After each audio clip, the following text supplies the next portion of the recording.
Good morning. So magluto ta karon og paksiw or inunon na bangos.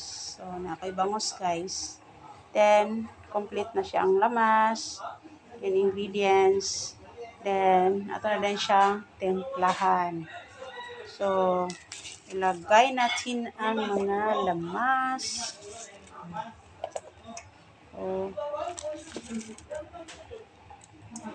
Then pagkatapos lagyan natin ng bitchin. Then, magic syrup. And then, lagyan din natin ng iodized salt.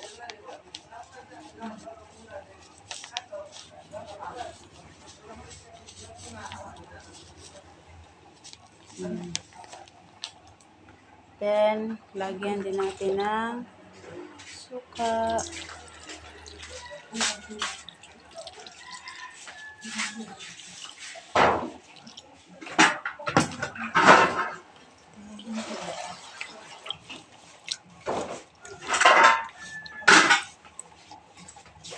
Mix. Then, lagyan natin ng konting oil para ano siya guys, para malasa siya. Lami siya og lasa. So, butangan siya gamay nga oil. Then, mix again.